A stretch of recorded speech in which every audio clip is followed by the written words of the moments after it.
Well, you guys missed, well, you guys still would have been able to access this floor because the elevators, the high level elevators were still working. But there was a full day period last week that probably started at about 3 o'clock and lasted until the next morning, where our bank of elevators, the ones from 1 to 8, 1 to 19, didn't work for some reason. Well, and they have really insulator shut down. So, Oh, did they? Because I've gone down those recently, like, all the stuff that they. No, there was just for a time period or whatever. Yeah, so it was like, I don't know, maybe on last Wednesday. Yeah, because it was the day when Chris wasn't in, had to use the service elevator to go down. And then the next morning I got in and it's all the elevators still weren't working. I didn't need to use the service elevator. which in the steering wheel. Like, Yeah, That's good. Your travel from the last meeting, the end of the next day, I didn't travel on projection, I'm still waiting for the KS to approve, so that I can really process that. That's the travel was from that prior. That prior meeting, Okay, from 118, so. I think I got it the other day. Okay, good. Yeah. Because I wasn't the last meeting, I had to take my desk. Okay. But that's the receipt for you. Okay. Yeah. Yeah, I was gonna say, So especially. one, two.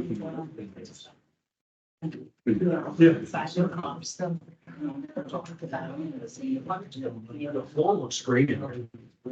Yeah, it does. So did you get something? I think making, everybody wish. This is kind of all lockdown. Yeah, this is. There is that elevator. Oh, that's. When you Is put that- it under the turn, it's like. Right. I think that was where there's all. What they're doing is, I'm just. Fine. I moved back in 2015, so there after, you know, there was. Area above, And then, you know. I don't know across on the. I understand. They were there, we got last year, but if I get something like on Monday,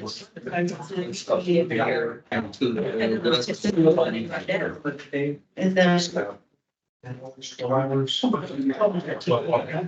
you guys, it's tonight. Could be. I mean, yeah, oh, really? I didn't know. No, we go 65, yeah, so. Yeah, this. Like Nashville's usually the National Burning Camera usually there. This. You're reading something. Carl, person, is that rated? I'm funny. Do you have any? Any question? Okay. Her husband's Carl. Okay, just, here's mine. He just said it's your. You're gonna make the. Well, it's because he's serving the term. so- Yes, we can't take- Hopefully he can't. Oh, I think we talked about maybe just bumping them and then replacing the alternate. Most of they, he an alternate's position, or I'm sorry, a member. Yeah, didn't we talk They about probably it was a could. possibility? We just saw the vacancy and didn't think through the mechanics of moving something. Yeah, because it's sitting. Sir? Yes. Which case, which case? Yeah, they're just. Case number. One of the ones that Peter just got left. Fine, Yeah.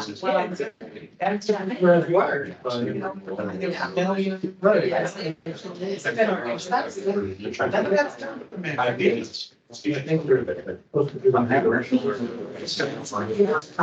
That's where it worked. She called me. Okay, the reason why you're on the continue for this long is because we didn't. There you go. Okay. Which is not a. No, actually, that's kind of what I'm thinking. It's back on. I got that. Certified mail we're going to. Yeah,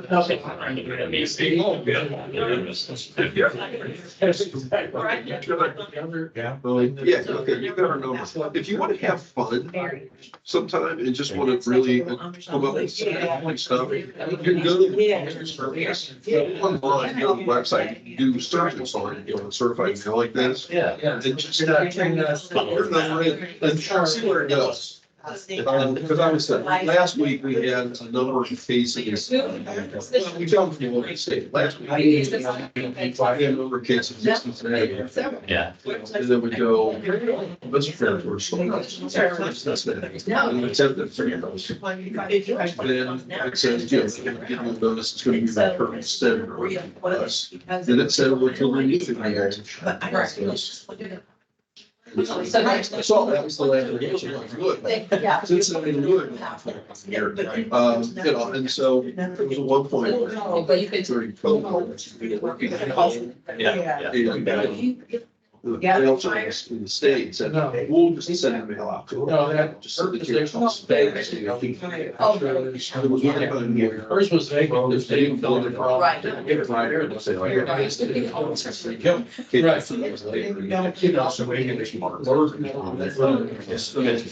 Save that one. Yeah, you never know where things are going to get. Yeah, We'll deal with yours. There are a lot more. thank you. Right, yeah, you should. But you know, they're doing this. There wasn't supposed to sign minutes. They were in last week, and see, I was, okay, that's. Well, what'd you sign? I didn't sign. You must like. That Yeah. I guess we just be trying to. Just to make sure that job would not be a requirement. You do me a favor, if you don't mind. Your card is at home. I would like to send it to you. Okay. So could you give me your address and is that okay? You know, when you're doing things, you know, Well. it's saying in nature. Either for some late filing, They're in the voter. and so all these things to say, oh, correct. Okay. You Google her. I know. All seconds. As long as you. Because I had a desk with the video. So. You know, we was just about everything. Sort of, I need to take him early. Okay, If we do. it's- Okay. we just- all right. All right. You want to do the appointment first? No, I was thinking just go down here and do the minutes, Okay. that's quick. Okay. We'll call the Ohio Elections Commission to order, and first, if we could have the roll call. Thank you, Mr. Caraway. Present. Ms. Davis. Here. Ms. Hagan. Present. Mr. Lyle. Present. Ms. Kaufman. Present. Vice Chair Taveras. Here. Mr. Knight is not present today. He has a medical issue. And he had called me this morning and indicated he would not be able to make it today. So he is not present. You know, he said, oh, maybe yesterday if I'd been able to call you, I might have been able to get Mr. Norman in. But as I indicated to him, Mr. Norman is currently in Florida. And so it would have been a little difficult for him to get here, even if I had been given a little more than 2 hours notice. So anyway, we will be short one member today. And so you could presumably excuse Mr. Knight if that is. So motion? Second. Thank you. It's been moved in second. All in favor? Aye. Opposed? None. It's 7-4-6 to 0. And now we have our minutes. If everyone has reviewed the minutes. So Thank you very much, Mr. Glass. Second, thank you very much. All in favor? Aye. Opposed? 6-0. Thank you very much. And now? Madam Chairman of the Commission, the way the statute reads, a member can serve as chair for 1 year. Ms. Kaufman was appointed to the chair last January 26th, I believe it was. And so she served to the last meeting on January 25th, but her term would have then ended automatically at that point. And so now it is up to the commission to appoint a new chair. Historically, it has been the process of the commission to have the vice chair move to the chairmanship. A person from the same party cannot follow a person in the chairman's seat. So a Republican, obviously, cannot follow Ms. Kaufman. He would need to be a Democrat. And so we will need to have recommendations for a motion to approve a new chair and vice chair. I'll move Commissioner Talares to the position of chair. Second. All in favor? Aye. I'll abstain. And now, Mr. And so then we need to have a vice chair appointed. And the vice chair cannot be of the same party as the chair. And while it could be Mr. Knight, historically, this commission has never had the independent member serve as either the chair or the vice chair of the elections commission. And so it would be necessary to have one of the two Republicans eligible serve as the next vice chair of the commission. So we need a motion to approve a new vice chair. I'd like to, I would like to make a motion to appoint Christina Hagan, vice chair of the commission. I'll second that. It's been moved and. Voting me out of this meeting. I don't know who I'm gonna get. Careful, you're doing. Yeah, that's what I mean. All in favor? Opposed? Abstention? Okay, All right. we now have a new chair and vice chair. Congratulations, ladies. Look forward to working with you. Forward to working. Madam Chair, I do want you to know that I consider the honeymoon period short. I'm running quick. Oh, my God.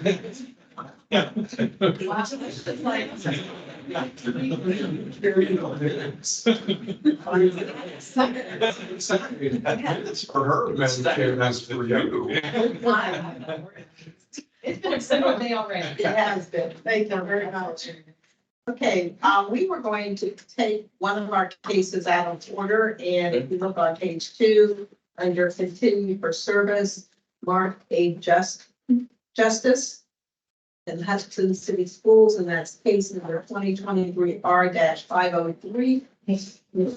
Madam Chair, members of the commission, this is a referral from the Summit County Board of Elections for a late filing of the 2022 annual report that was due to be filed on January 31st, of 2023, and was filed on March 17th, 2023. The report has been filed. No response has been submitted to the commission, so I had it up for continued for service. Actually, looking at my ICW, I should have changed it, but didn't, but that's the reason there. Mr. Justice is here though, so he could be sworn and make a statement to the commission. And the commission will then understand why the report was not timely filed. Mr. Justice, if you would, do you swear or affirm that what you were about to tell the commission is the truth, the whole truth, and nothing but the truth? I do so swear. Okay, please proceed. So first off, thank you for your time. Congratulations on your appointments. And it's kind of fun to listen and be fly on the wall for all that. So I'm here just to kind of explain the circumstances. Obviously, I filed late. That's on me. It was a mistake. It was an oversight. It was a campaign account that had been idle for over a year. The only expenses had been kind of a slow bleed of a campaign finance website that was $29 a month. And so it's just in a situation where I had forgotten about it. I did not receive the 10-day notice. I can't prove that I didn't receive it. I can, I guess, hand out an example of one of the registered letters that didn't make its way to me. It made its way to a Vigo Healthcare mailroom. I don't know if you want to pass that around or. But it's just registered letter never found its way to me. So, and I can't rely upon that. I understand that. But that's the reason why it was late. It was a month or so later when I you know, I should check in and log in and do some research, and was kind of shocked to see that I was late. So just wanted to apologize, felt it was worth, taking a day off to come here and explain my case. That's pretty much it. Thank you. Any questions? Yes. I just, Mr. Justice, so I just looked at that. Yeah. On the other address, but it was marked in October. Correct. So this is just a different example, So, a different letter that didn't make its way to me until nearly I think the 10 days had almost expired when that one showed up. Fortunately, at that time, that was in 2023, so that was this July, versus the one we're talking about is January, right? January of 20. yeah, the report was due 1/31. So when did you actually receive the notice? Is what I'm trying to figure out. I don't have that notice, so I can't show you You don't have a have it. trace on that one, no. But I could show you the one that showed up this July that There was an issue. that went somewhere else before it found its way to me. So then how did you find out, if you weren't notified through mail, that it was due? I just happened to check on the website, and the website shows the filing deadlines, the campaign. Actually, so at that point, I was debating on whether or not to run again. So I logged in, went to the downloaded the campaign finance, the calendar off of the website, and that's when I saw it.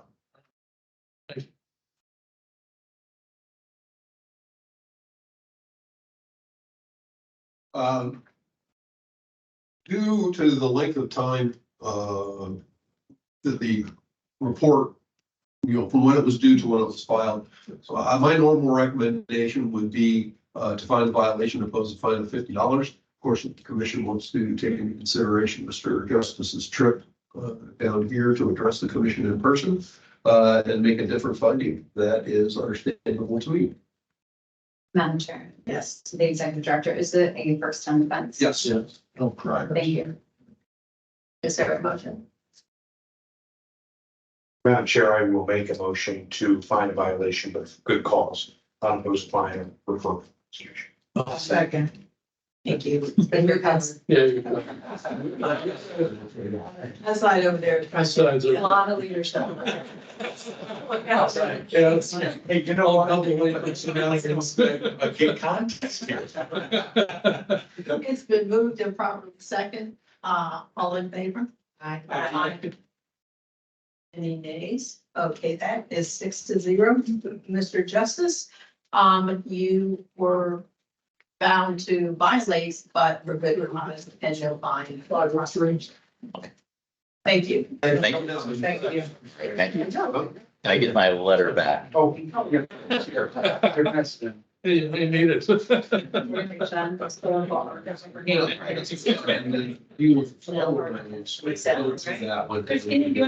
Here and then I'll go over there and start. Thank you all. Thank you. Safe travels. Thanks. Unless you want me to. Joking, I'm so. With nobody being here, I. Oh, shit, you're good. I Good, we're an option, yeah. would like to say to the executive director and Chris, that I'm spotting this for. So over there.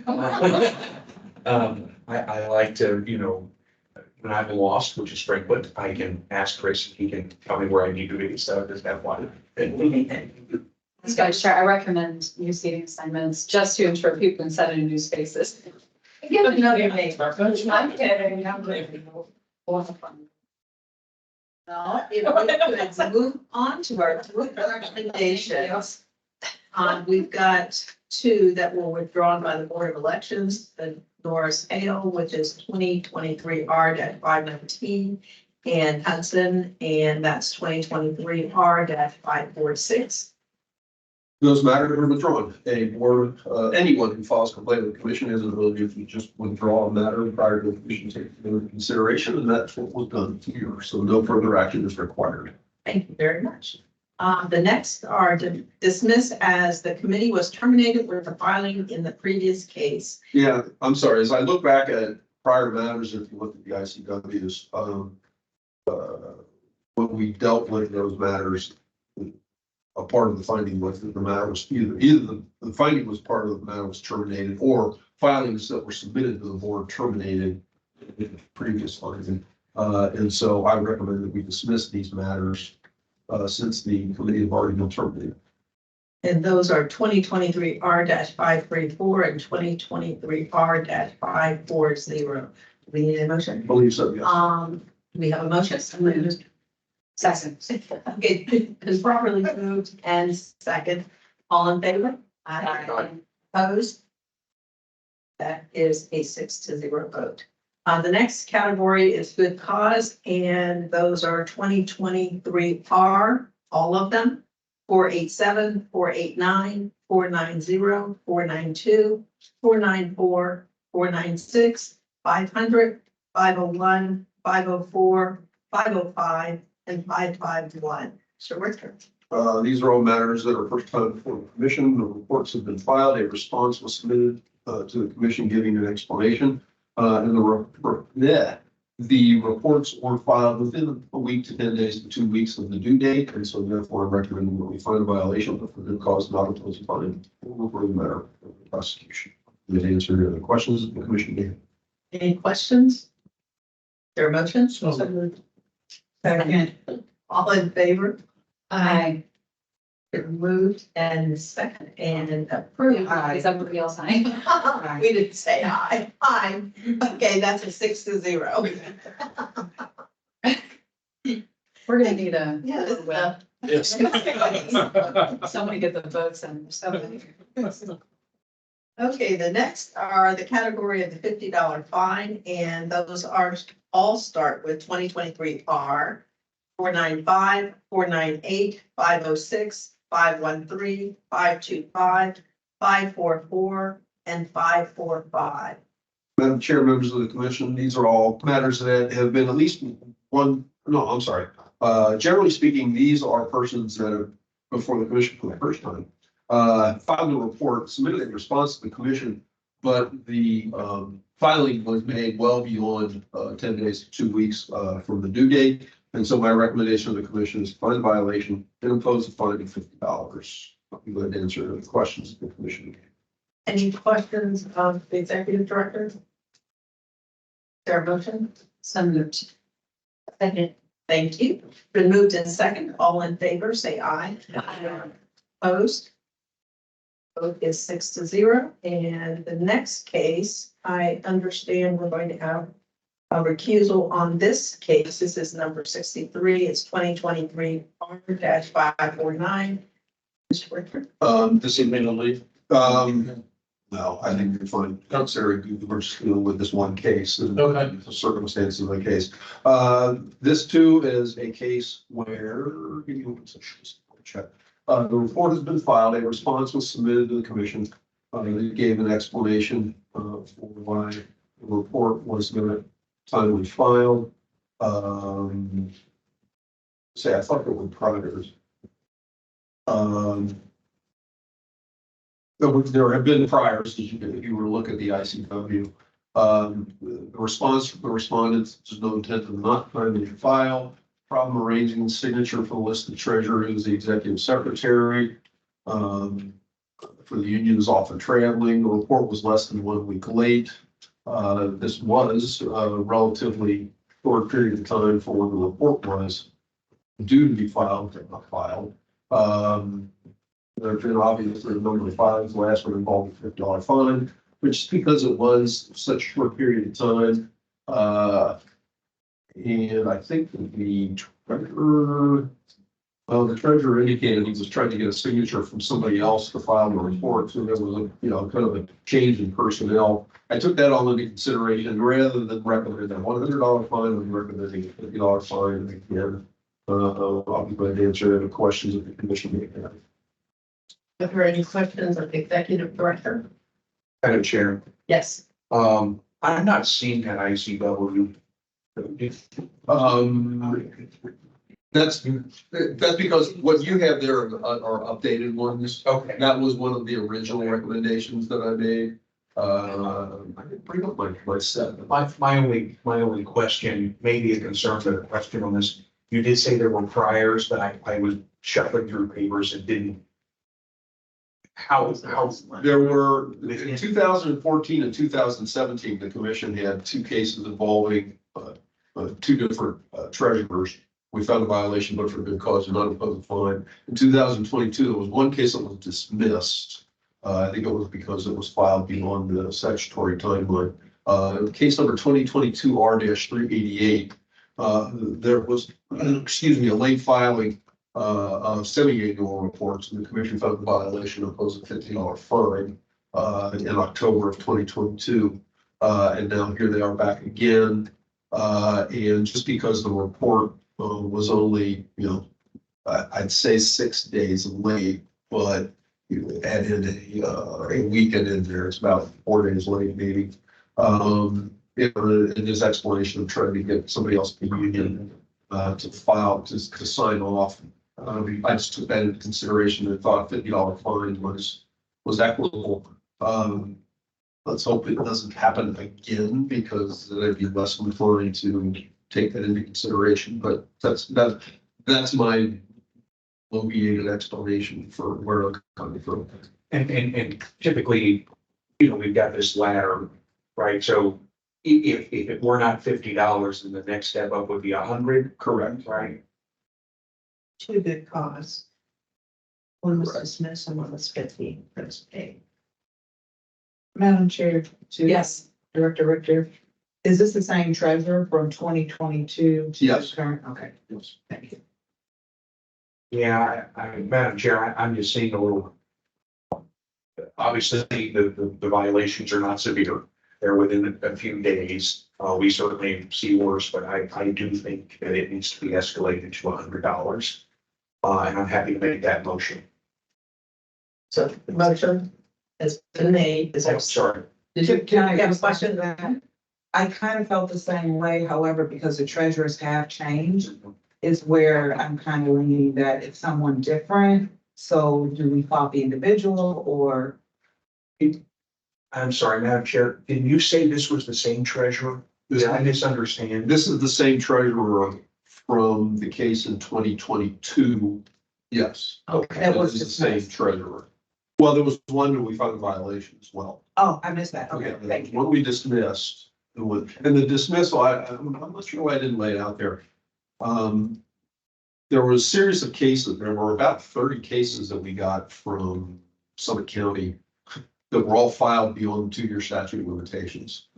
For a late filing of, I think it was the 19 annual report that we didn't get until early in 2022.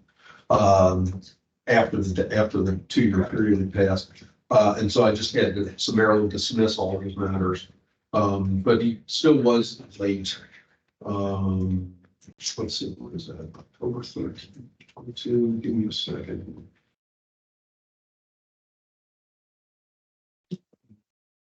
Double check. That's when we actually found a violation and paid the $50 fine. Correct. Correct. I'm looking to see how late that really works. And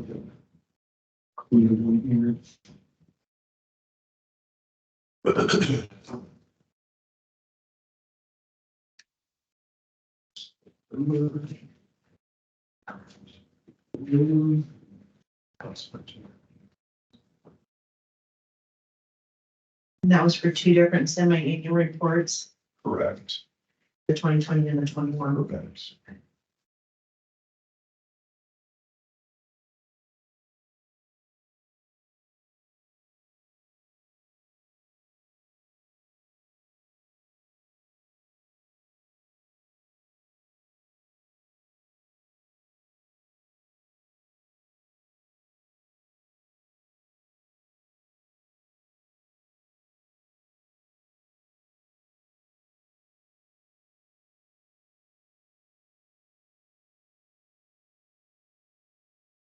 And those reports were filed in early 2022.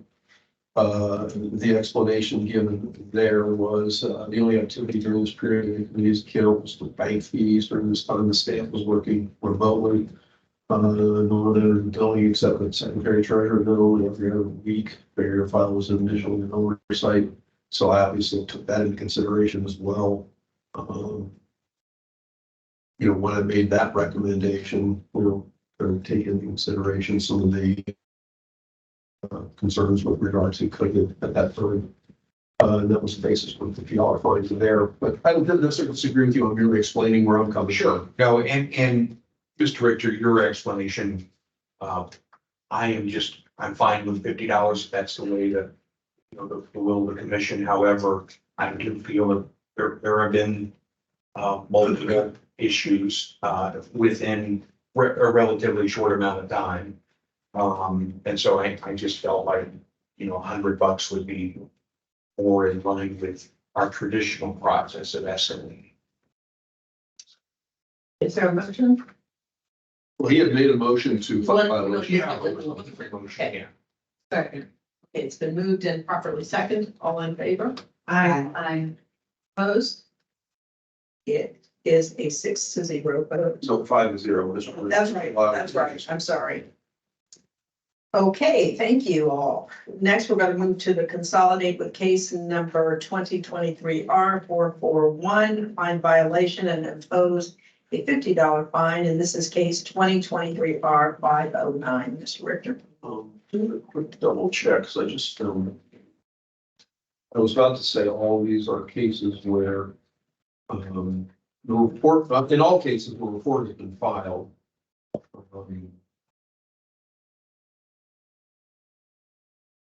And, in one case, a response was submitted, excuse me. And it was the second time for that individual. For the others, no response was submitted, that gave an explanation. And so without an understanding of why the report, was not timely filed, my recommendation is to, find a violation, and impose a fine of $100. Oh, I'm sorry. We're on the 50. Yeah, we're on the $50 fine. Same thing, response was submitted.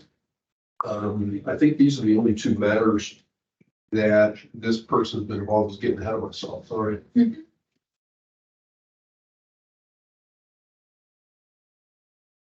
Yeah, these are the only two cases, 21 annual and 22 annual. The reports have been filed as of February. Between the business of long work days and buried mail, particularly the reminder notice, failure to file the annual report was simply an oversight due to being busy. Candidate treasurer plan to terminate committee in 2024. And so my recommendation is to consolidate these two cases, find violation, and impose a fine of $50. Any questions of the executive director? Is there a motion? I'll move the recommendation. Okay. Second. Okay, thank you very much. It's been moved and properly second. All in favor? I, Aye. Opposed? That is a 6-0 vote. And next are the $100 fine. Those are all cases 2023 R 491, 493, 499, 531, 535, and 550.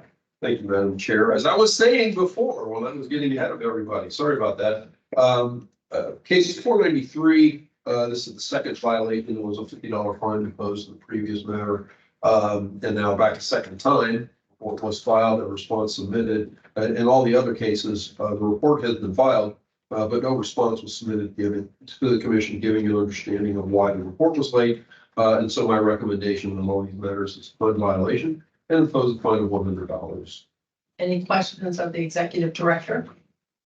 Mr. Richter, Madam Chair, if I may. Which, did you say none of the respondents have? No, I think it's 493. Well, it's the second violation for 493. Okay. Let me check that. Yeah, it's the second violation for case number 2023 R 493. We imposed a $50 fine in that case in February of 2022. Now they're back again. The report was filed. It was due on 8/31. It was filed on 8/3. But with a prior violation, and now back again, I believe the $100 fine is appropriate for my recommendation here. And in all the other cases, the report's been filed, but no response has been submitted. So you give you an understanding of why the report was not timely filed. So my recommendation there is to impose, find a violation, impose a fine of $100. Just curious, did they pay their previous? Yes. Okay. Any other questions of the executive director? Is there a motion? So moved. Thank you. Is moved and properly second. All in favor, say aye. Aye. Opposed? That is a vote of 6-0. Sure. The next one is find a violation, impose a fine of $100 and declare the committee terminated. And this is case number 2023R529. This is a little bit of an interesting one, only because you can see my recommendations that includes declaring the committee terminated. And it was confirmed by the board that this gentleman did not file a report per se. But I traded emails with staff at Board of Elections, and if you look at the ICW, you can see his explanation about, the fact he lost, how he only spent money on campaign signs, it was self-funded, et cetera. And after getting information back from the board, I indicated that what my inclination was as it related to this case in terms of finding a violation, imposing a fine of $100, declaring the committee terminated. And the two campaign finance persons at the board responded back and said they agreed with my recommendation and encouraged that finding. There's a couple other that I discussed with them that we're not dealing with today, we may deal with in the future, where they are talking about potentially asking that the commission declare those committees terminated as well. I've got them up for continuation today because we didn't necessarily get good service. We didn't get service at all. But I was looking at it and talking with the staff. I looked at it as the submission that the candidate made, considering he was running for school board to us. They gave this explanation was satisfactory to fulfill the requirement for the end report. And so that's good. That adds into my recommendation to declare the committee terminated, along with his comment about if I run again someday, I'll start a new campaign committee. So this will take care of it. So again, that's my long-winded explanation for where I came to on this particular recommendation. I'll be glad to answer any questions the commission may have. I'm a little confused. So we don't have to file and terminate? They can just give an explanation and it's done? In some regards, yes. If you file a waiver. Okay. Okay, if you file a waiver, I don't know that he filed a waiver. But yeah, I mean, it's showing here it hasn't filed anything. Right, Right. right. But if you file a waiver before you run for a position like school board, you can do it for small village council seats, township trustee, board of education places. If you file a waiver, you essentially create a committee, and then at the end of the election, you have to, people understand, oh, I filed a waiver, I didn't file anything. No, you gotta file something with the board. And what the statutes allow is you can file a statement with the board that says, I comply with the terms of the waiver. And I did not, I did not go above I think the waiver statement is $2,000. I won't spend more than $2,000 for a particular position. And so you don't need to file a full report, but you do need to file something. And we get cases for people that think that because they filed the waiver, they don't need to do anything else all the time until they get an explanation. So here, I feel like the statement that he submitted to us would serve as a sufficient statement as essentially a post-election report.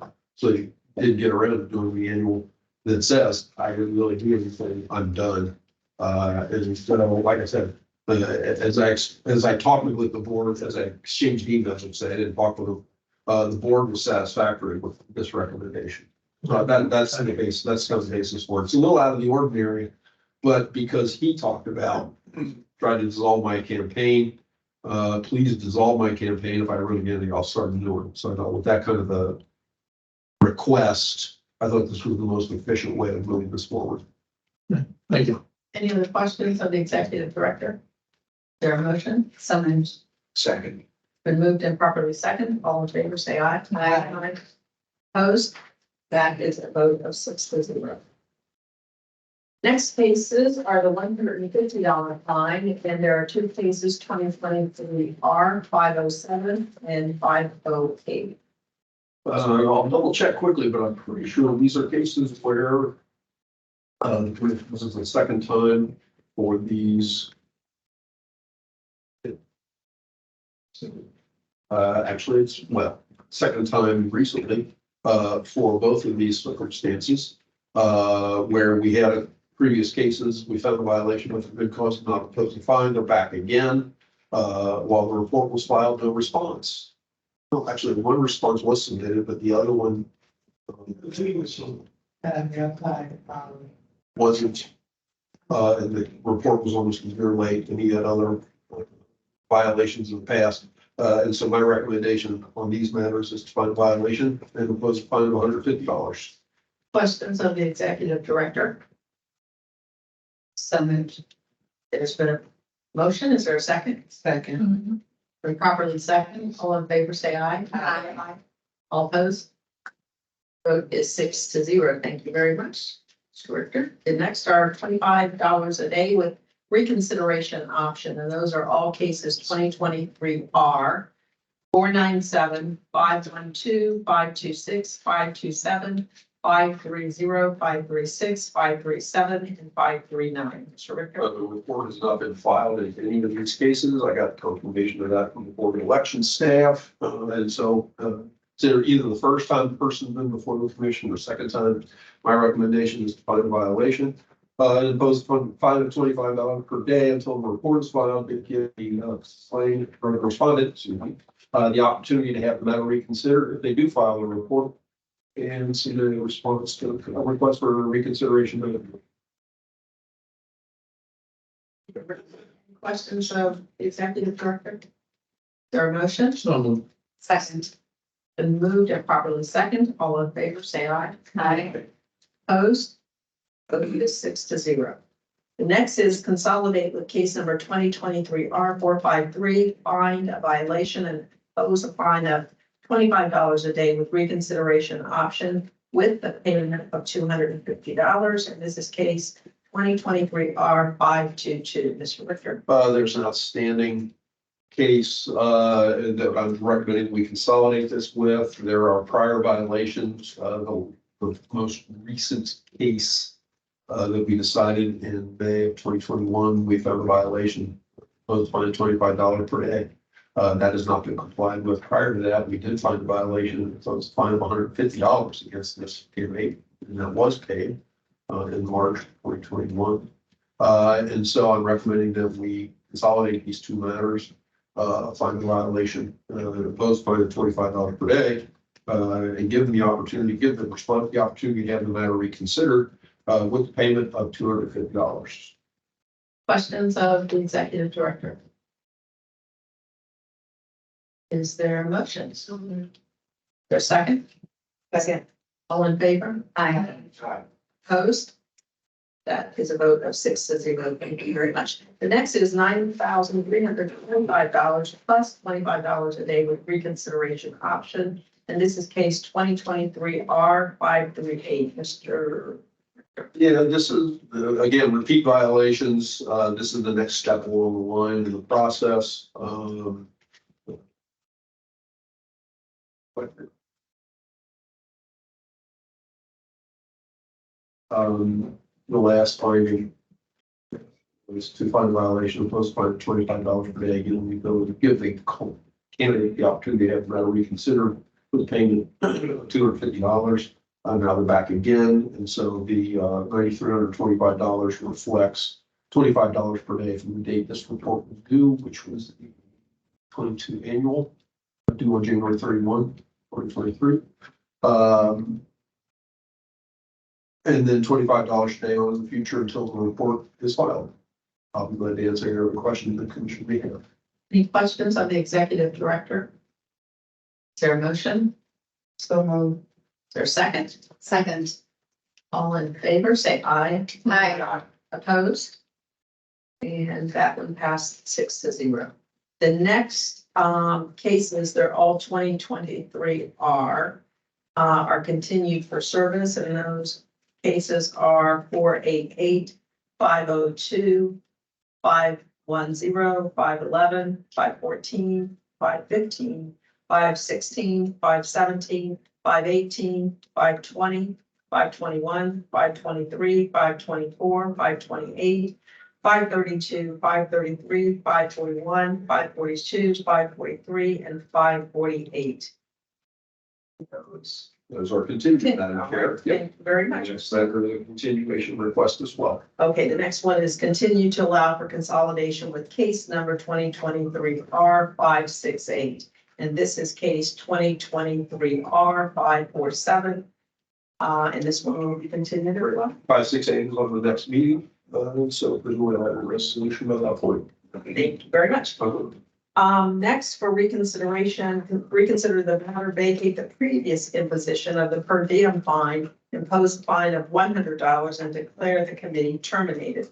And this is case number 96R153. Well, that goes back a while. There isn't. Yes. Way. I got a call on Monday from a legal counsel who indicated that this gentleman who, if I'm understanding the explanations correctly, in 1999, left a position, he was running for school board in Elyria, Moraine County. I think he didn't win the election, but he moved to Washington DC to take a position, and has not been back to Ohio since. We made the finding here, in, I think either late 96 or 97. Recommendation sheet. Or the reconsideration motion, I should say, I'm sorry. But anyway, in discussing him, he said that what occurred in the interim was that after the person moved, we had referred the matter to the AG's office. Okay, we found it in September '96. Okay. Matter was referred to the AG's office. Eventually, the AG's office sent it out for collection. A law firm actually got a judgment against this gentleman in 2010. And the judgment has been sitting there ever since. Well, this gentleman has tried to get a job, a different job in Washington DC. And this showed up, the judgment in Lorain Municipal Court showed up on his record, and it is delaying his ability to get this job. And so I talked with the attorney and said, well, my typical recommendation would be, even though this is a rather old case, and if you guys want to make a different finding, I would certainly understand that. And I told the attorney that I could more or less write it onto this agenda with his approval if he would give me a response, which he did. I've synopsized the response. And I got both the response from the attorney and from the client. It's actually able to get a response from the client. And so you can see what that is. And so along with requesting reconsideration here in this finding, he is moving to have the judgment released in Lorain County. And I indicated I would assist with him in whatever way I needed to do to get along to him, what the commission's decision is today. The attorney indicated that he was satisfied with the recommendation that I am making. And so that's the, again, long-winded explanation that I have as it relates to this case. This is probably one of the older reconsideration matters that I can ever remember bringing back to the commission. What would the fine have been? It was $25. I didn't calculate that, no, but it would be rather substantial. Right.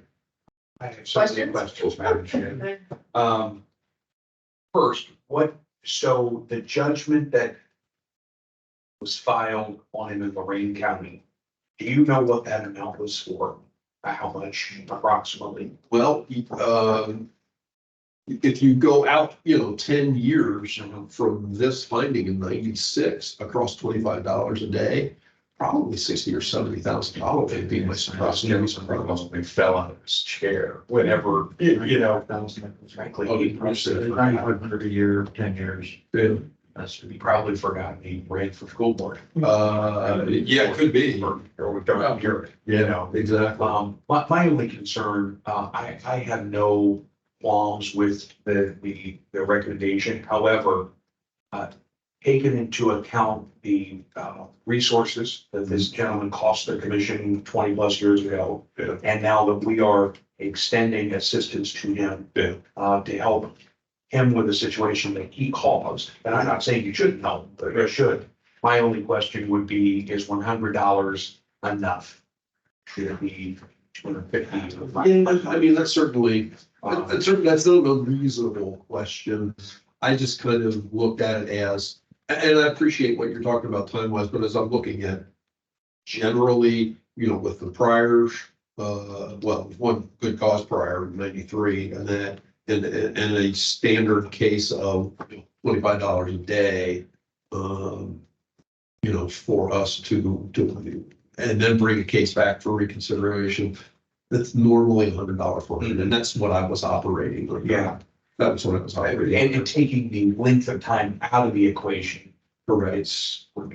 Right, that's what I was looking at in my conversation with him. The other thing which I found interesting, he indicated was the attorney that talked to me said, after he was brought into this and looked into the judgment, and he reached out to the law firm that had the judgment, they never responded back to him.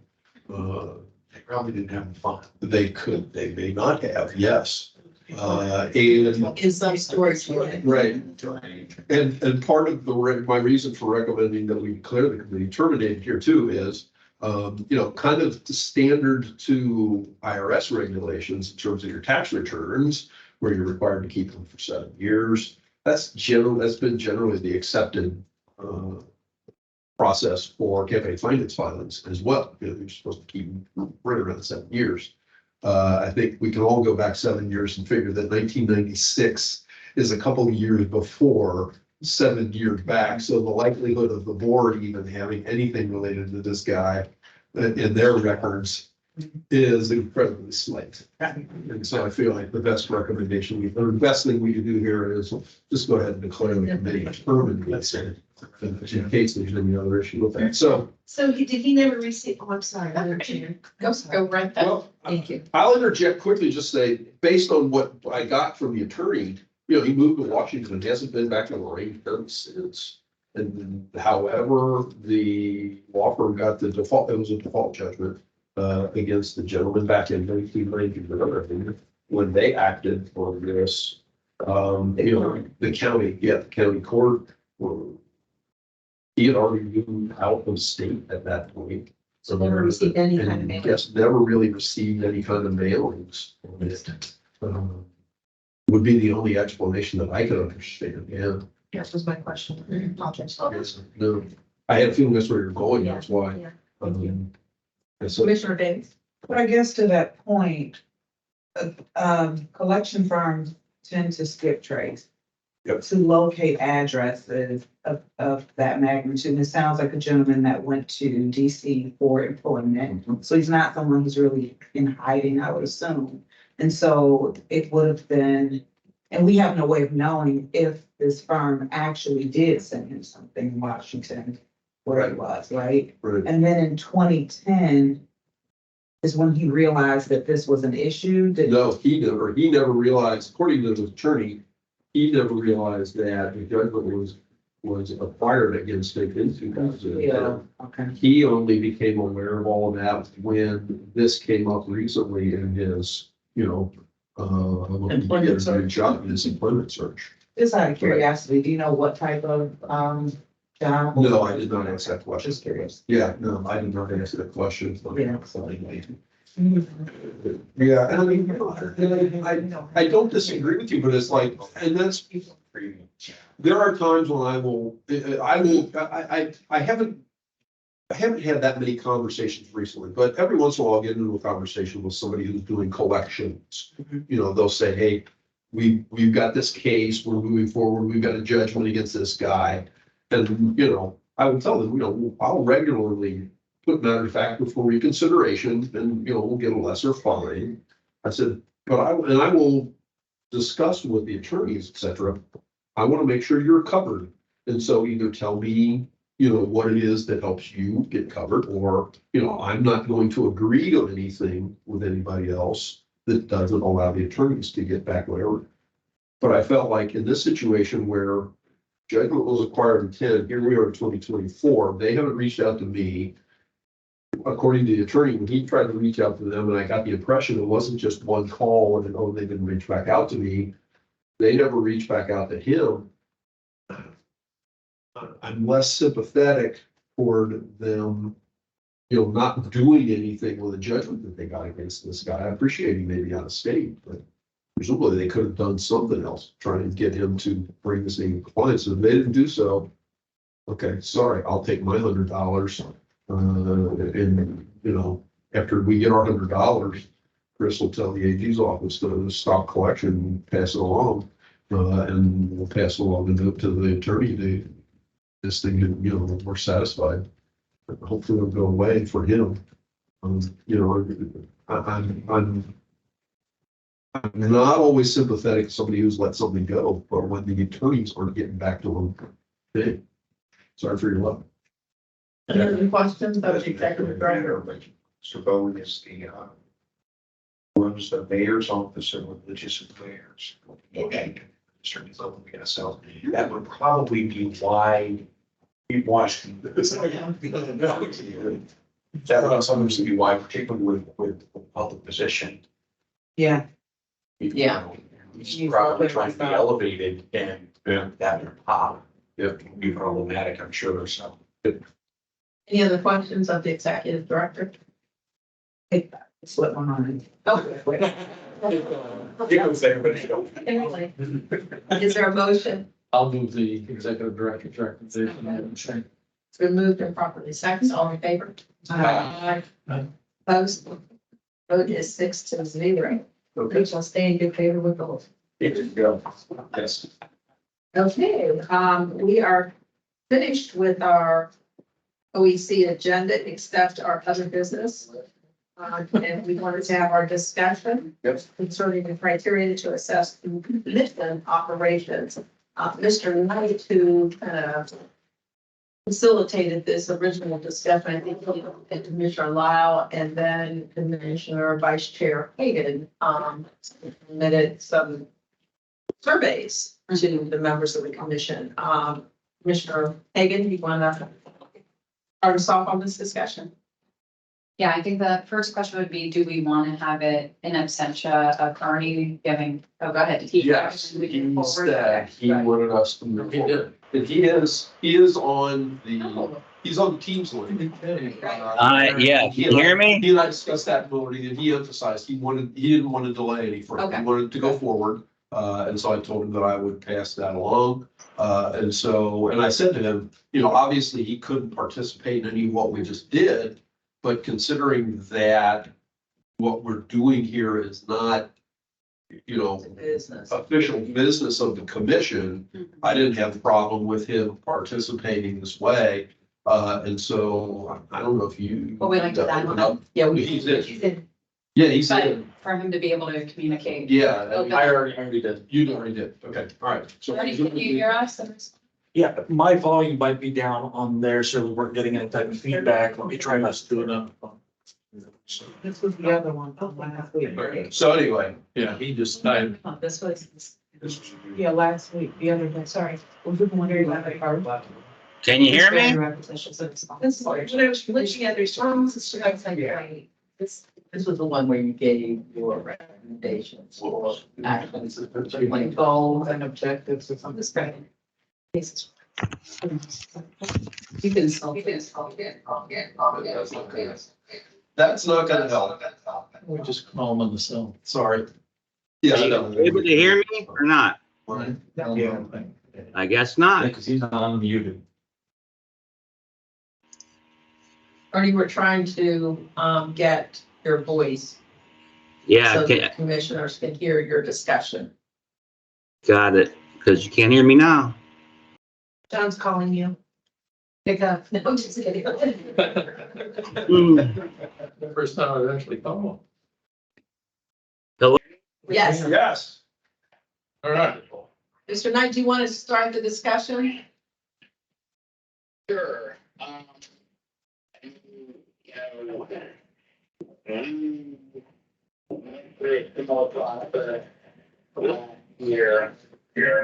During our, and certainly if it's already internalized, especially differently, certainly trying to, but we've seen a way with wanting to set up the conviction level objectives, order, so that, you know, we have the ability to execute on them and as well as to, you know, track progress over time. So with that, thanks to Commissioner Hagan, you sent on the survey last week. And thanks to the commissioners for filling that out. After some challenges, we got the information yesterday afternoon together in 10 hours. Hopefully, we had at least a little bit to let this raw responses. I took a stab at creating what I would call themes, for lack of a better word, calling consistent ideas that folks had, and I tried to put them into categories. Sent that out last night. Apologies, it isn't the prettiest thing, but I think it at least takes a platform to start the discussion. And really, that's kind of what it is. I think I would say that from my perspective, everything on that list is beneficial to the commission. And what I told the executive this morning was, and I didn't really think I was able to just online, but, you know, to move forward, because from my perspective, everything on there is sufficient, and the, you know, clearly we all that in here, but any subset of that is going to move the ball forward with the commission, and I'd be happy with, you know, how this plays out. So that's really all I have to say to kind of kick off, and I think to open up the commissioners for reactions, I guess, on the results and how we want to start working through our choices, and then how we set them up by quarter and leverage off of that.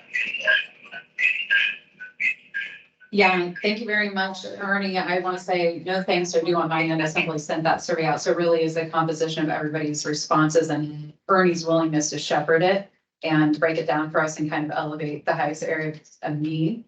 I think it's fairly straightforward, in my opinion, that we would just grab the top 4 highlighted and say those are the rocks for the next quarter.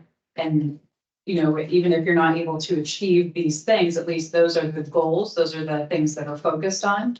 And then those other things kind of work in through time. Or we could take one of the heavier hitters and throw a few of the lighter lifts underneath. Those are just some recommendations I have. Either go all in or maybe do that top threshold. I think the green was the most consistently and commonly leading our majority role, if you will, on what everyone feels is important. So maybe that is placed under the most emphasis, and then kind of deciding these others, how they trickle in and what we prioritize. Ernie's done a great job here, leaving a lot of the guesswork and thinking out for all of us. Yeah. Yeah, and so I would think that we could give commission staff, maybe you said this, I was trying to pull up the file on my phone. A kind of a deadline, or what we would like, when we would like to see progress. And Mr. Richter, I mean, the plan was from our session last month. So last month in the January. You know, we're gonna want regular updates on the progress that you and staff are making. Now, I already know that you're making some progress with the update that you sent us late last week or earlier this week with your telephone call with Treasurer's Office and some of these things. So Commissioner Knight.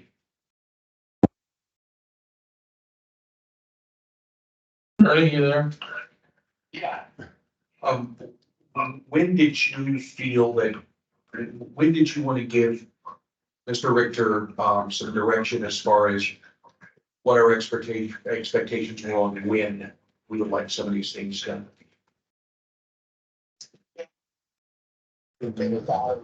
to discuss them today and at our next meeting, you know, we would lay out order when we would like each of the things that we do to be completed. And one of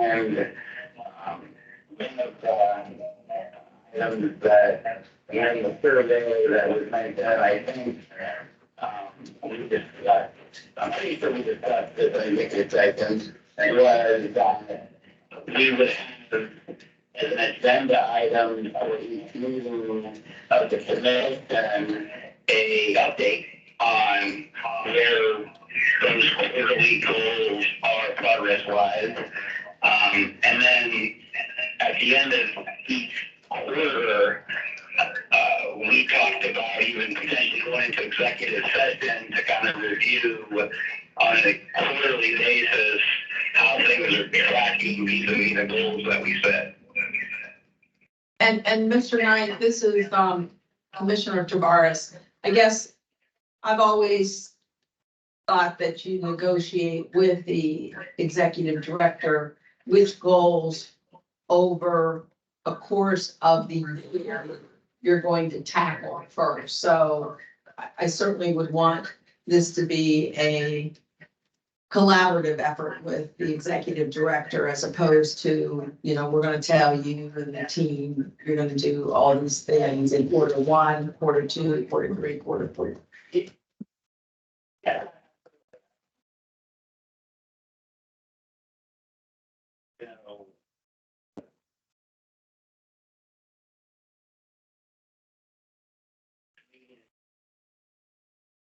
Going to do that collaborative discussion, right? And so the executive director and staff can give us their feedback on what's achievable over what time frame and how that collaboration. The reason for the line in the sand, so to speak, of next meeting was just sort of looking back at 2024, I'm sorry, 2023, we didn't get our objectives and thoughts nailed down until September, right? So, we would delay because the commissioner was off, we would delay because we had a hearing, so we took us 9 months, like 3 quarters to get something set. And in order to give ourselves the deadline, we set February 22nd as the line in the sand to be done. But absolutely, this should be, in my opinion, as well, a collaborative effort with the executive director and staff. We want them to have comfort with, what we decide as a group, both in terms of what it is and, what the timelines are, hopefully, get things accomplished. It needs to be a collaborative discussion and dissemination, in my view. Bernie, so I'd say, so this full list is the vision to be accomplished over the next 12 months. Is that accurate or? Okay.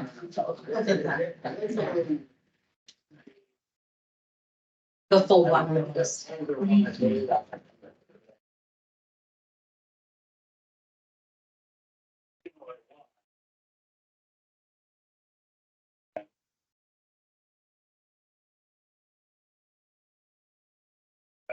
Encapsulate the plot for each one, as opposed to, like those made each one to the 4 words, but now there's been too much of my view of it. So, but this is the laundry list of everything mentioned.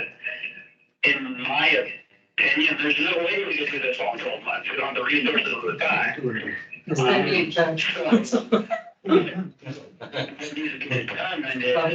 Right, which of these, as a group, we want to do in 2024, and how do we layer them through the quarters in a reasonable fashion? The reason for the highlights were to just differentiate a few.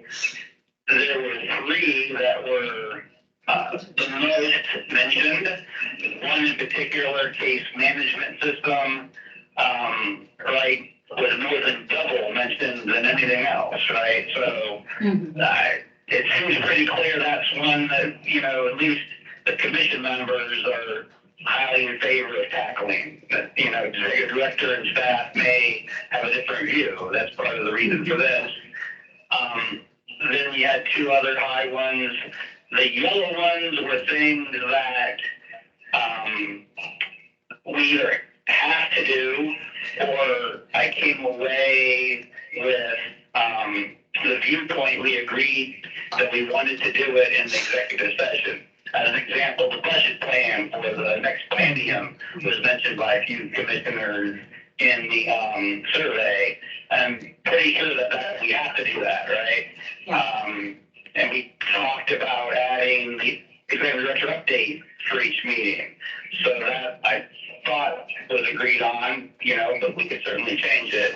And then the last section, there was one of the suggestions was that when the commission is in the news, to have a heads up from the executive director. I didn't really feel that was, you know, a goal or an objective per se, but it's clearly a suggestion that's kind of a no-brainer to implement, right, to ask for. So anyway. Well, I feel like, To parse through these and come up with what we want to do. okay, Commissioner Knight, our Commissioner Kaufman has a statement. Well, looking through them, I think a lot of them can be layered together as, you know, if you update communication system, improve communications, the advance notice of the OEC and the news can fall under that bucket. So I think that there are a lot of things that can be combined from the raw data that will make it a lot easier to, you know, this is what we would like to improve communications. That's the goal. And then underneath the subset is XYZ. You know, let us know when we're going to be in the roads building because we're going to be there a couple of times this year. Please let the send out a reminder. Please let us know when we're going to be in the news. So I think that there are a lot of these things that can be combined into one goal, and then the subsets underneath them can be some of the different things. So I think that'll make it less daunting.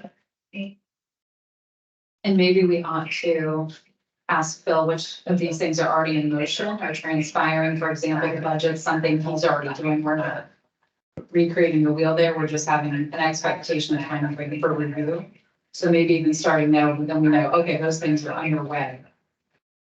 And also, I believe, you know, we can talk about the budget, right, that goes under finance, but some of this stuff is gonna require the financial resources. Well, that can't necessarily get accomplished until we, you know, get a budget approved. So to your point, I like doing the categories, communication or whatever, and then maybe finances, because you need to always communicate that with us. But if we're saying purchase some sort of case management system, if we don't have the financial resources for it, it could be at the top, but it has to kind of go as a subcategory. If that makes sense. And it could still be an objective to purchase, but then finding out from the executive director, you know, here's the research I've done on the costs, on the platforms, whether we can partner with another state agency, X, Y, and Z. And then if there is an inability to purchase because of the cost, then that goes into the budget. That goes into the finance section. I actually love that because I think maybe instead of, I think this is leading us down the right path. We need the rocks for what should be accomplished, what we need, but then having the idea of the different scopes, but really what you're saying, research to be conducted actually will define where they land, because you may not actually need more resources to execute something that is seemingly appearing as financial if there's a shared resource opportunity. So, and then that gives you guys an opportunity. If we have, you know, research to be conducted, items to be accomplished, whatever the 3-4 rocks are, then each meeting when you're reporting back and saying, hey, we actually saw a little movement on this item versus not, the pressure isn't on you to check every box, but you're able to say, these are things we saw accomplished or not, and it just helps everyone to have a healthier flow and timeline. Well, and even to say why they couldn't get it accomplished, where, and you know, sometimes I think they have the reasoning, but we just don't know it. Right. Yeah, exactly. And so I think just even a little update to say, this is where we're at is what we, maybe the missing part we. Right. Yeah. Mr. Richter, I'd like to hear from you. I think, you saw these recommendations, so to speak, or themes, thoughts. Well, obviously, we have started on a couple. I am, first off, I haven't really started planning for the budget for the 26-27 budget yet. Because we're still months away from when that needs to go in. Not that I couldn't give you a basic outline, but then, part of the basic outline will be changed by the nature of conversations that I have with the governor's office, OPM, as it relates to, what happens in the next biennium as it relates to presumably my replacement during that period of time.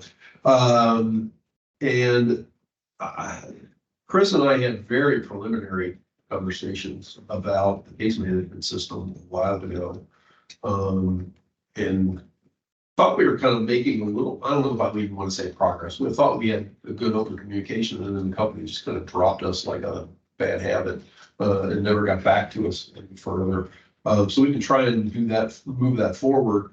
But that's something which I think would be a really good thing to do. And yet it might take some legislative changes as well, only because of, if you're talking about doing that and then changing how you, right now, as Mr. Lyle was talking about earlier, we kill a lot of trees with what we're doing here in the paper-based, essentially paper-based system that we have. There's a possibility of, getting a more electronic system, but that would necessitate some legislative changes in terms of how you go about handling affidavits of complaint, need to be original, et cetera. And that's going to be a costly item, and who knows how the leadership is going to respond to wanting to fund something like that. I'm certainly not. I don't have a problem with trying to as it says, improve communications, update communication systems, and advance notice. Kind of like Mr. Coffin was just talking about. I'd like a little more thoughts from you guys on what exactly you want from me as it relates to that. I don't have any problem with doing any of that. I'm just not sure what you're expecting or what you want. Chris and I briefly discussed that item this morning, just in terms of, I get a call from somebody with the Lorraine Weekly News or something that asks me about one particular case. And I talk to that guy and go through the basic explanation of what the commission does. If you guys want updates on all that kind of stuff, that's not a problem, but I'm not sure how relevant that is, right? To everybody. So, that's the kind of, give me a better understanding of kind of what you guys are wanting and expecting. Because in a typical week, I might not have a single conversation with anybody related to the press. And in another week, I may have 3 or 4 or 5. Where you're, and sometimes you're talking more in-depth stuff with somebody like Jesse Ballmer, who works for the Dispatch and the Enquirer, et cetera. And other times it may be, some guy who is a local reporter who is totally lost as it relates to what the commission does, how you go about doing it, and you got to go through the whole explanation for him as to what you need to do. I'm sorry, go ahead. Commissioner, I guess I was gonna say, for me personally, I'm not really concerned about how often you talk to the press and media, maybe an update if it, involves any one or individual commissioners. But of course, there are cases that are gonna be out there. I think it would, to your point, if you're getting, and depending on the type of case, if you're getting 10 calls from all over, I don't think it's necessary personally for us to be updated in that matter. But if it personally involves one or both, how we rule them something, having some update on that, maybe.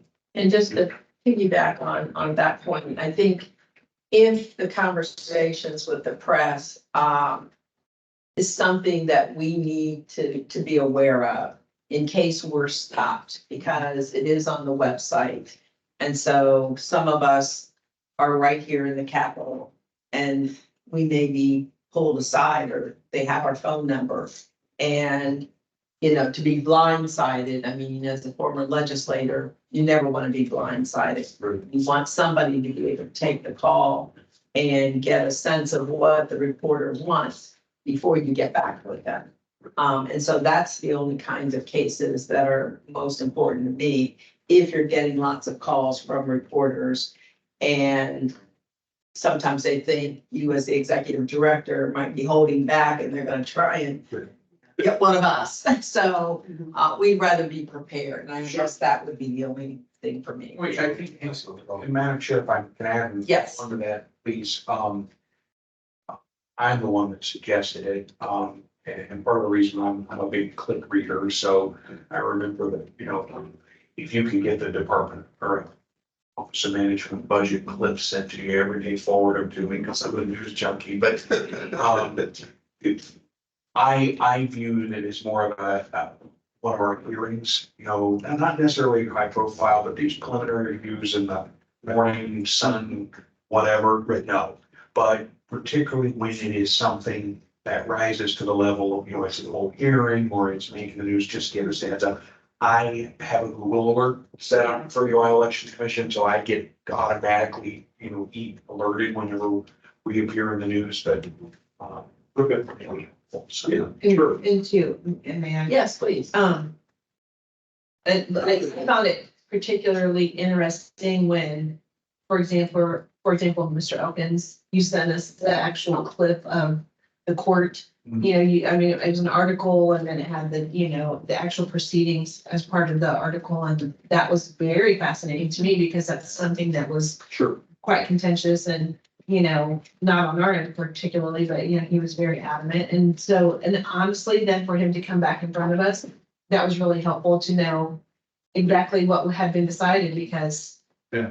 you know, Oh, yeah. and, you know, obviously the House order and, you know, Freeman. Yep. Very, House order is going to come up again. so, and, All you know, those folks even are. Blystone and, Yeah. you know, it's very interesting to me to see the part we played Right. in, you know, that whole, you know, those particular cases.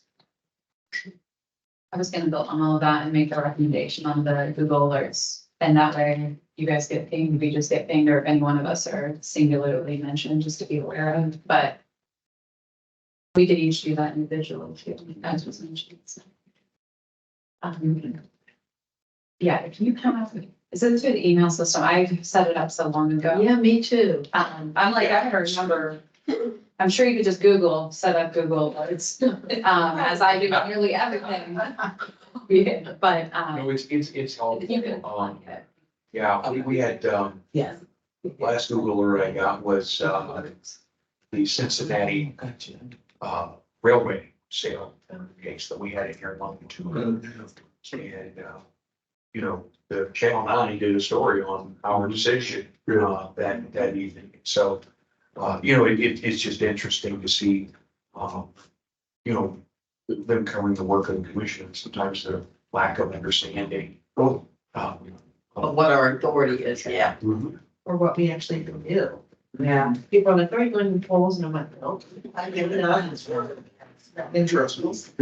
Someone tells me the other day, you guys can put a new polling location somewhere. I'm like, what?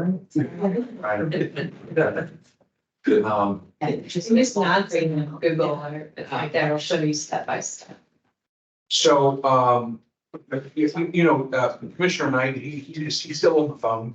Yeah, he's muted, I think, Okay. to reduce feedback.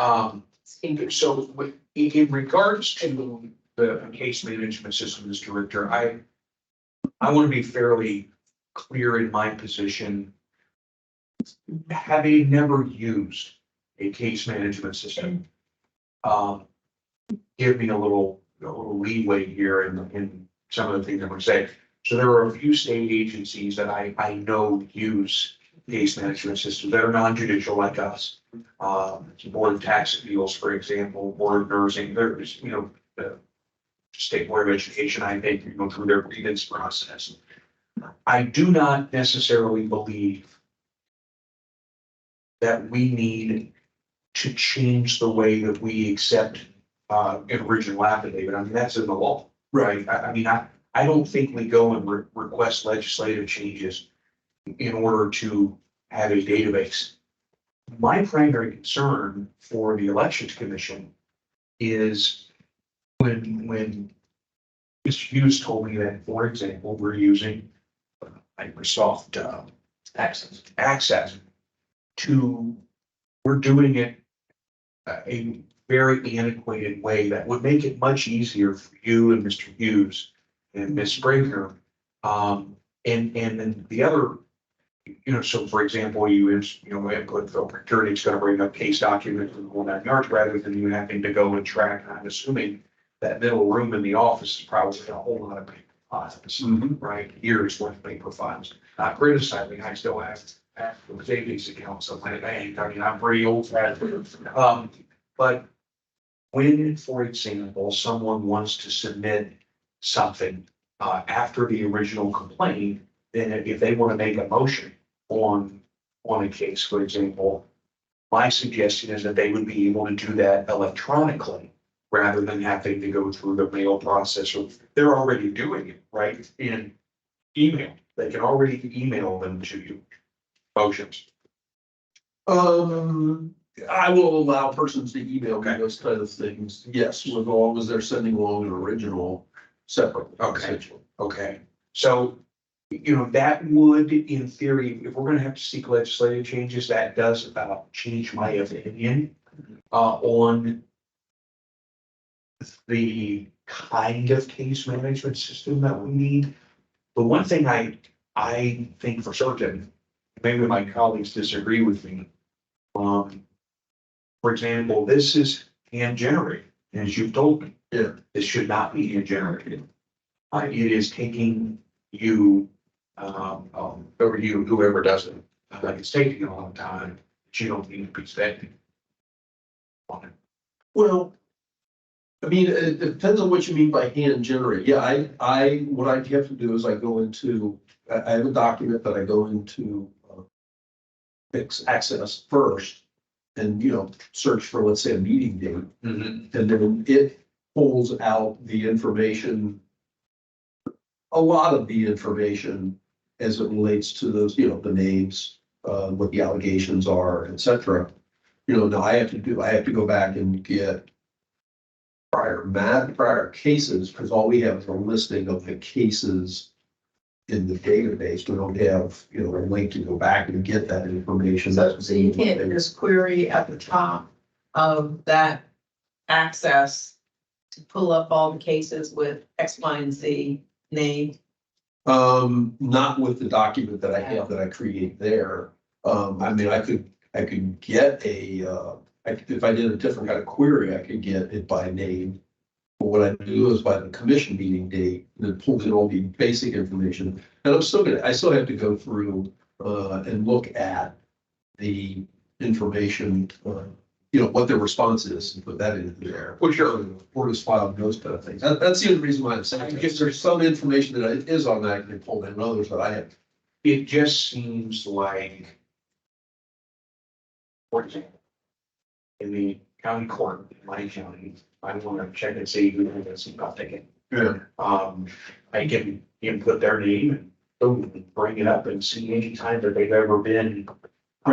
For example, I own some properties. I use it as a mechanism to figure out if there have been any evictions on someone, and then, they pop up the picture. That's kind of the direction I'm going, and maybe my distinguished colleagues are in a different world than I'm thinking.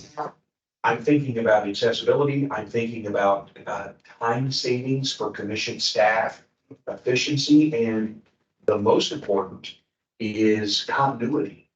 That if something happens, obviously we've got Microsoft Access, and Mr. Hughes knows, I'm sure, all about it, probably runs it on behalf of the commission for us, but I just worry about some of our continuity. Okay. Yeah.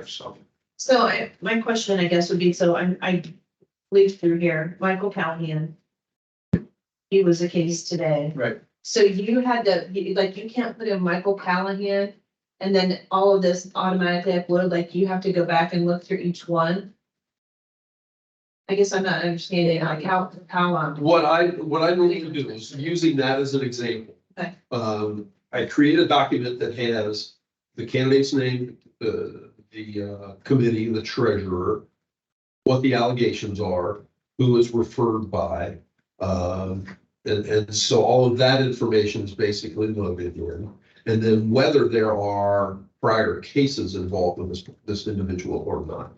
And so by the word prior, there would be a listing of some of the cases involved, not necessarily all, because it could go on for a while. And so that's what automatically downloads into the document. Then what I normally do is, I look at the actual file, see when service was made, if it was.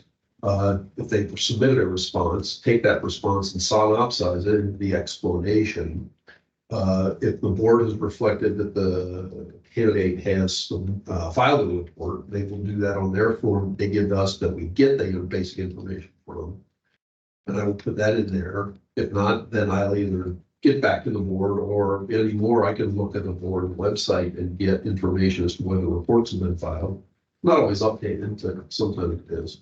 But then all of the case history, what I will do is go to the last matter before the commission where I've accumulated all that information and copy that in from an old document and update it as appropriate with the case that I'm referring to as the last one the commission would have had before it. And so that's how I get that information. When Chris, when he uses the database, back when I created a page where he can input all the information, as he's taking one of the referral forms that we get, like from Summit County, he's going to take and he's going to put the name of the candidate, name of the committee into the database as he goes down through. And so that's got all the basic information in there. And that's the way he accesses the database. When I access the database, I just go back to the raw database. I just go back in and, I can go back and I don't have to use the worksheet, the entry sheet, I'll phrase it that way, the sheet that he uses to enter information in, and that he primarily uses to look at the database. If I want to see if there's multiple cases involved in Mr. Callahan, I can take the database, sort it by his name, and just look and see what's there. So I mean, that's just what I've gotten used to doing. so you have one system, Chris has maybe a different system, and maybe even Betty has another one. Betty and Chris generally do the same thing. Yeah, I mean, it's a single database, but you can use it in different ways. As far as like those ICWs, much like the documents that Betty and I use for our disposition letters, doing our disciplinary diligence. Those are all merged documents that, we've got a Word document that has the fields that you want to pull from the database. So all I have to do is hit merge, after selecting that query, and it automatically populates the whole document for me. So all of that gets pulled onto that document, and you just might, have to clean up some of the margins or whatever on it, but it automatically pulls all that. You're not hand typing all of that. Once it's in the database and you update that, it's just a matter of merging it over. I mean, I'm not saying it couldn't be done more And efficiently. I'm not necessarily, by the way, saying that, Right. Having never worked a single day, in the commission office, I'm not necessarily saying what we're doing is totally wrong. Right. Either. It just seems to me very cumbersome. And streamline. Yeah. So. Commissioner Davis, you have a question? Well, that actually, I was gonna ask the question to both of you. Do you feel that it will be more effective and efficient for you all working to have a case management system? Because from my perspective also, it would be nice for all of us to individually be able to log in. I would be very honest, keeping up with the emails can be a little overwhelming and confusing. And then when I get here, I may have looked at things, but I can't remember which email it came from. And, it would be nice just to be able to individually log into a system where you guys have input information. But after me saying that, do you all feel that a case management system makes your job more effective and efficient? And can it be locked down? So verbiage, et cetera, can't be changed. So if Right. you had a system where we could log in we would not be able to change anything accidentally. We don't want that. Yeah, we don't want that problem, but at least we could view it and be prepared.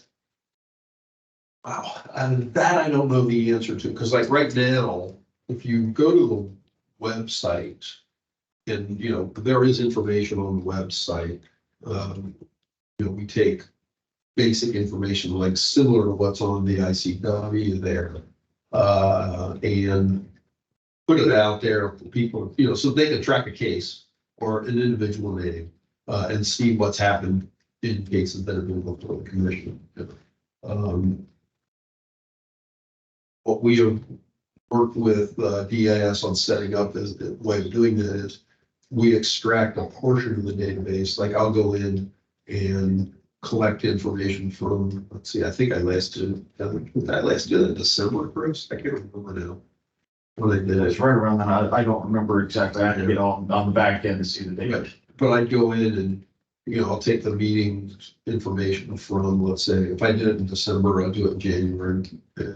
Pull that information into a file and add it to a file that's already existing, and then upload that to the website so people can get information off of the website, but they don't have access to the actual database. And so that's what you're getting. There, I mean, I know that I mean, that's what I. we worked in, that I worked in the past where I have viewing, but only I cannot. Right. So, and mention.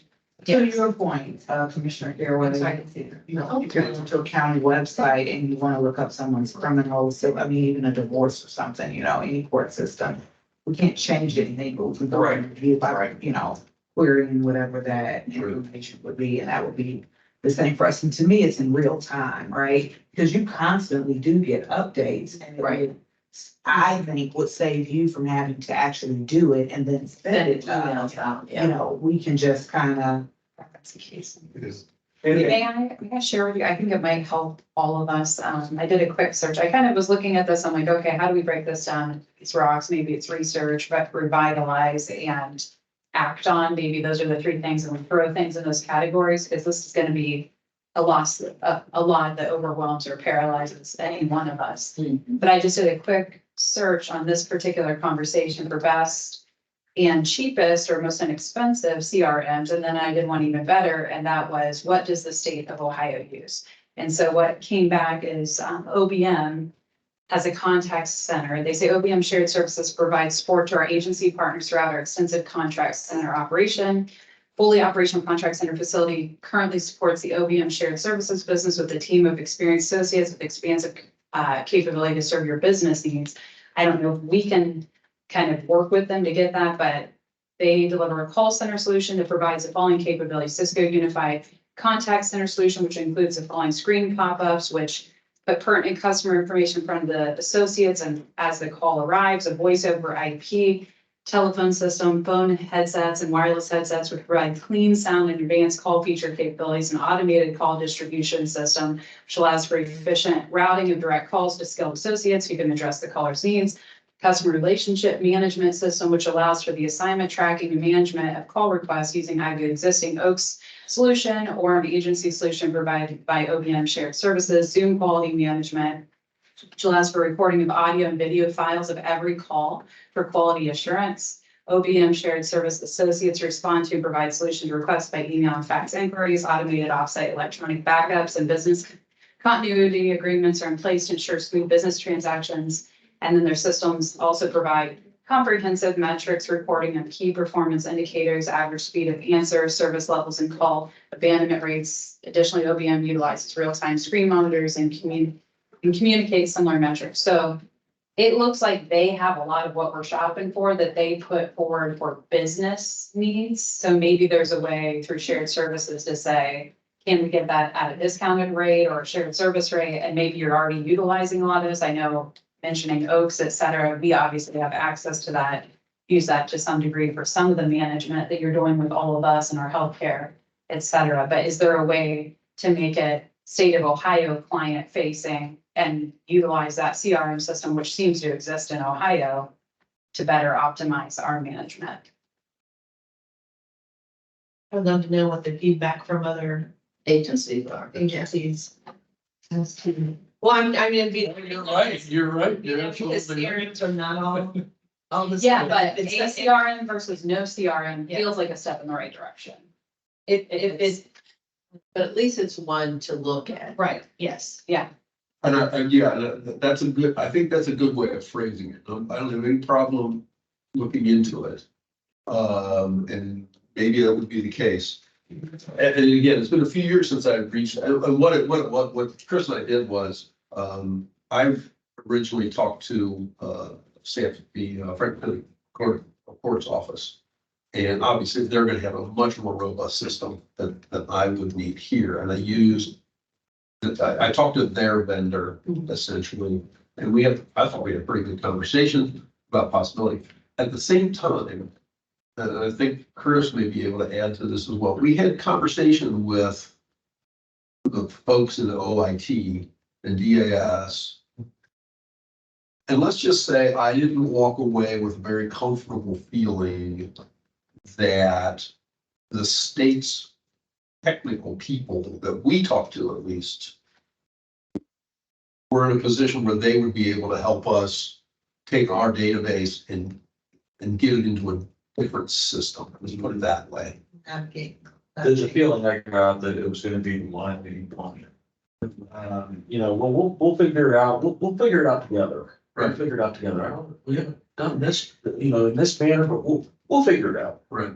And then they never really, they never really reached back out to us at all after that. No, and I haven't, and nobody ever, not to say that it's their responsibility, it sounds like it. Nobody has ever reached out to me either and said, similar to what you were just talking about, Ms. Hagan, with all the OVM has to offer. Hey, we've got this system, we can help you out there. Whatever, so we follow up, but they never even followed up with you. well, they're probably not going to because their government employees not looking for more work. Understaffed and are paid just like work. I mean, if somebody calls these guys and they're not, it's like not their lead, they're not gonna be like, yeah, let me go out of my way to do that for you. You kind of gotta. Or like assigning him just to be HR manager of the. Yeah, I mean, He's like, well, and you he's what? like, oh, all right, well, so I think you've got. Yeah, anyway, I would gladly, kind of reach out to other folks and I would reach out to some other boards, see what's commissions, there, yeah. to see what kind of system they have, similar kinds of boards and commissions that have cases, like the Board of Nursing, the medical board and others, yeah. Well, That- liquor control seems like. I was gonna say. A lot of, Their their volume is huge, Yeah. so maybe that's something Yeah. that. Walk in, This is a big business. chat with them, potentially to see. That's the bootleggers back in. And Madam Chair, so Yes. if I may, to kind of advance this conversation a little bit, I think what I would really like to hear from commission staff, not necessarily today, but at the next meeting, is some of the objectives that we asked them to collaborate on, what their opinion would be a realistic expectation of getting us some answers on this as a group. For example, the prosecuting attorney conversation, I know Mr. Richards already got that already. I would like, Excuse me, could you guys put your phones, oh, that's like. It's actually, Ernie, do you mind when, one of us talks, otherwise it goes to like full robot mode and distracts the person who's speaking from even hearing themselves? No, it's, if he's not muted, then it does it, but if he's muted, we're He good. needs to be. So, There has to be a way he can raise his hand then, because maybe he has input that we're not hearing too, I feel bad. I've got it on my computer. If you guys see it. if you have. I don't mean to make this meeting longer, but I really need a tiny little break. Take 5. Okay, I'm so sorry. No, no, no, Okay, everyone- have coffee on the way here. But we are gonna have to wrap this meeting up by 12, so, 3 minutes. yeah. Oh, okay. Take your break. Oh, I see. Oh, I have to say, I could. I've got to be at the airport. Oh, okay. Are you here?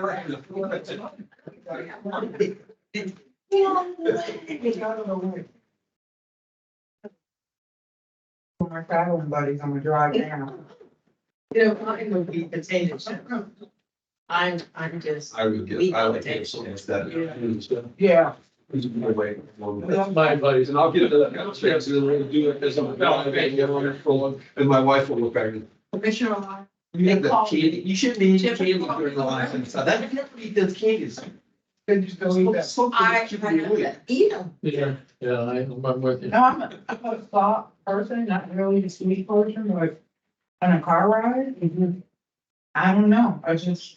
Now, mine are hot tamales. If I'm gonna have anything. Really? Hot tamale. Oh, I haven't had hot tamales in years. I'm getting them at the dollar store. Yeah, it's my favorite snack, peanut M&M's. I'm in the car. No, the hot tamales, get them at the dollar store. Really? Nice big box. I would not have Like the same thing it says. Yeah.